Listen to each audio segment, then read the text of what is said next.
Fala galera, fala Pedro Reis na área. Matéria do Fantástico de agora há pouco, falando sobre o caso Vai de Bet, com algumas revelações que eu vou trazer aqui, e também a análise da vitória do Corinthians sobre o Santos por 1-0.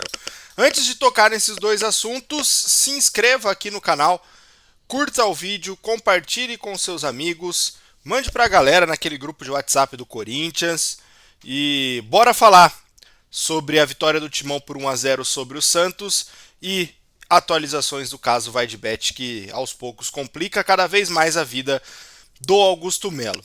Primeiro, falar da coisa boa. Então vamos falar da vitória do Corinthians, que não foi tão boa assim pelo nível de atuação, mas o resultado foi convincente.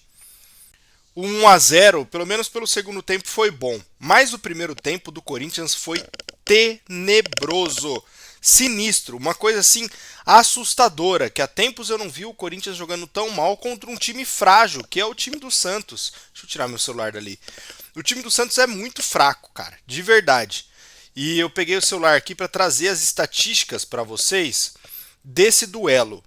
E olha só, cara, o primeiro tempo do Corinthians foi tão ruim, mas tão ruim, que o Santos quase teve. O Santos teve a oportunidade de definir o jogo logo na primeira etapa e não conseguiu.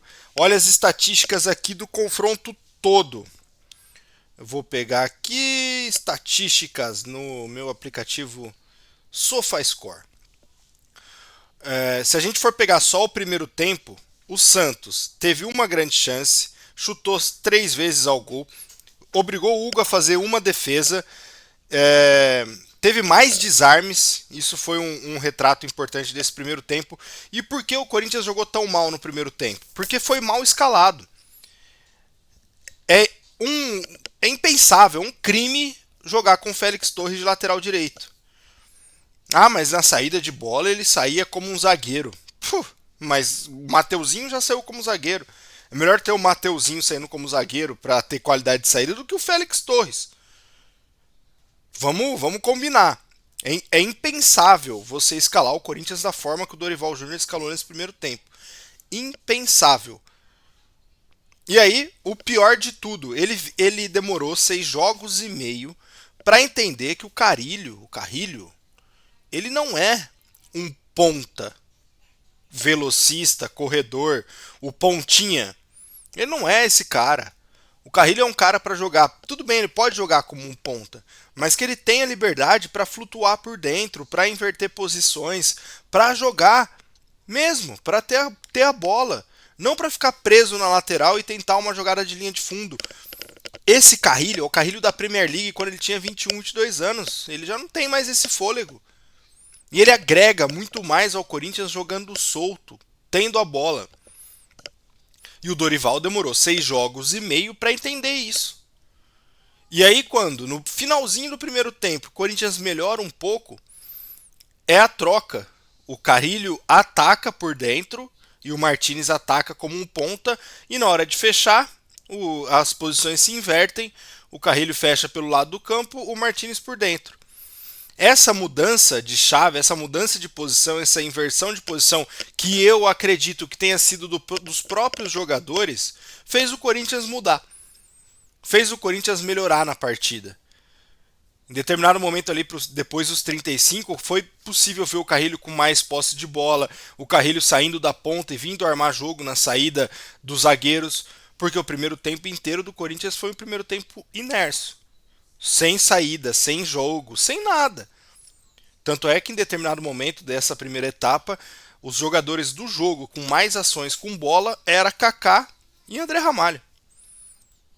E outro retrato, o Corinthians é o time que tem mais posse de bola, maior tempo de posse de bola do Campeonato Brasileiro sem transformar em gol. O que isso significa? Que a posse de bola do Corinthians é nula.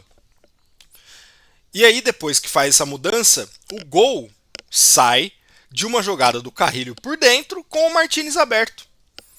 Sai o gol de cabeça do Yuri Alberto logo no segundo tempo, no começo do segundo tempo. E aí o Corinthians consegue jogar melhor, consegue ter mais a posse de bola. E o Santos que cansou. O Santos é um time frágil, é um time sem muita força ofensiva. O Tiquinho já não é mais o mesmo cara, o Soteldo nunca foi esse cara que ele prometeu ser. Não tem tanta qualidade, a única qualidade desse meio-campo do Santos para criar é do Roheiser, só que só também. Nada mais do que isso. O Barreal eu acho bom jogador, mas não é nenhum cara que vai decidir jogo, que vai carregar o Santos para uma Libertadores, para uma campanha melhor. Não é, não é. Infelizmente para o Santos o Barreal não vai ser esse cara. O Santos tem um bom time que ainda não encaixou. No papel, você olha e fala, pô, tem Roheiser, tem Barreal, tem Tiquinho, tem Soteldo, tem o Neymar para vir, tem o Guilherme, pô, bom time. Mas olhando o jogo, e eu assisti alguns jogos do Santos nesse brasileiro, é triste, cara. É triste, vai brigar para não cair. E aí o segundo tempo do Corinthians se constrói com mais tranquilidade, com mais calma, tendo 1-0. E também a saída do Soteldo facilitou muito a vida, até para esse jogo do Carrilho mais por dentro, porque aí o Félix Torres já não tinha tanta preocupação em proteger o Soteldo, marcar o Soteldo, e aí o Carrilho jogou com mais liberdade, mais tranquilidade, mais facilidade. E aí a gente viu um Corinthians melhor. Desses 7 jogos do Dorival Júnior, qual a minha conclusão até agora?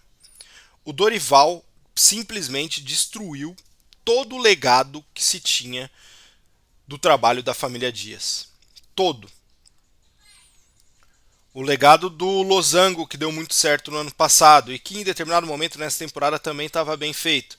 Sofreu quando não tinha o Garro, aí perdia muito. Só que tinha uma estrutura tática ali definida, mesmo que com momentos defensivos ruins, mas tinha uma estrutura definida. E aí o Dorival chega para jogar num 4-1-4-1 sem força, sem qualidade. O Michael não vai ser o regista que precisa ser, por mais que eu goste do futebol do Michael. Ele precisa de alguém por dentro para ajudar ele. E hoje na escalação não tinha esse outro jogador. Então se pecou muito por isso. E aí o Dorival, que tinha uma estrutura tática, que tinha um jogo pré-definido, que tinha qualidade de jogo para conseguir mudar o time, jogou tudo fora. As coisas que ele tinha de bom do Ramon, ele jogou fora por aquela teimosia, aquele ego de treinador de querer botar a cara dele. O Corinthians é pior com o Dorival do que era com o Ramon. E não era para ser assim. Não era para ser dessa forma. E vamos falar do caso do Fantástico agora. O Fantástico trouxe mais informações sobre o caso Vaidebet e com uma fala um tanto quanto desastrosa do Augusto durante a reportagem. O Augusto Melo, ele, além de ser, na minha opinião, o pior presidente da história do Corinthians, ele também não se ajuda, né? Porque ele não sabe falar, ele não sabe se expressar e ele não sabe proteger o Corinthians, ele só quer proteger o dele.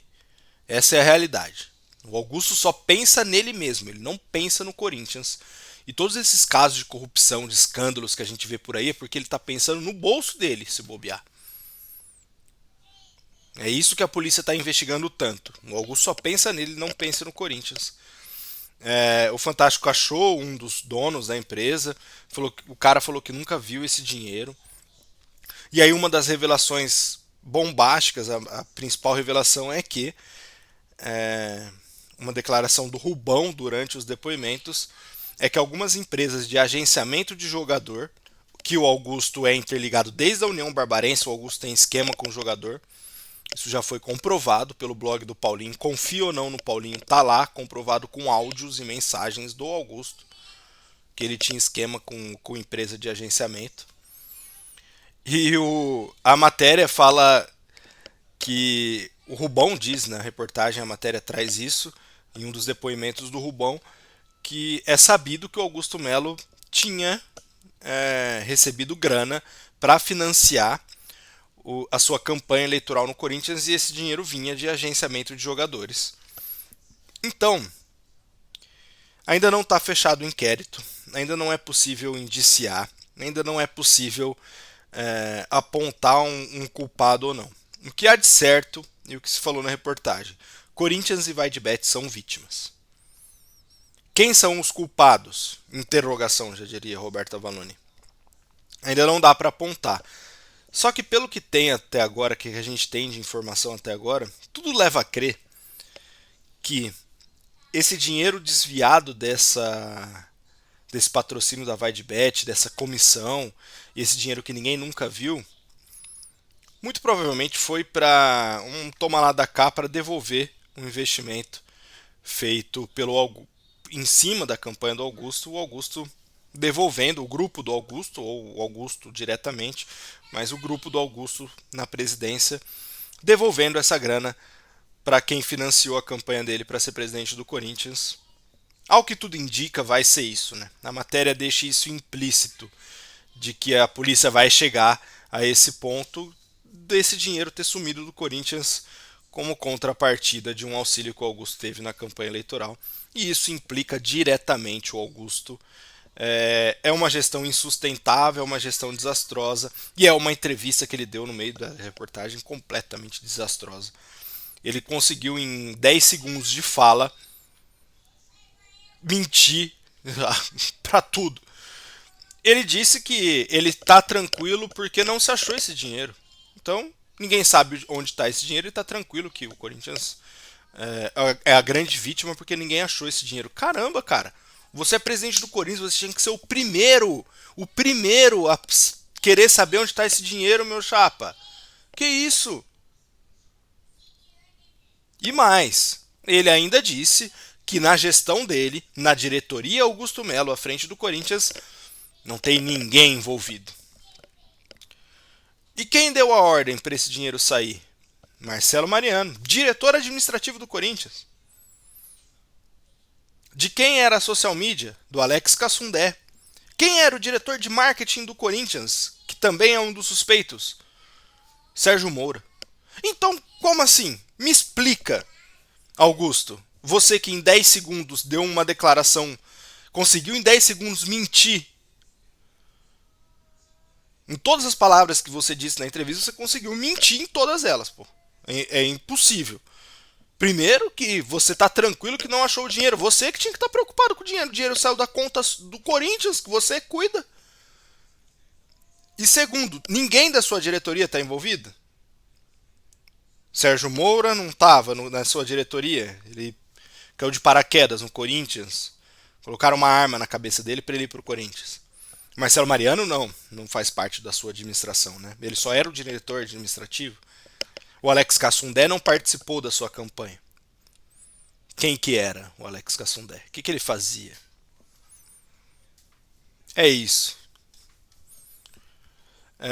Torcer para que o Augusto tenha vergonha na cara e renuncie até o dia 26 para adiantar o processo, facilitar a vida do corintiano, porque dia após dia isso está impactando no campo e não vê quem quer.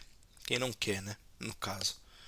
E o campo, você, torcedor corintiano, que achou que o Dorival era melhor técnico do que o Ramon Dias, já se passaram 7 jogos, tá? 7 jogos. Pense nisso.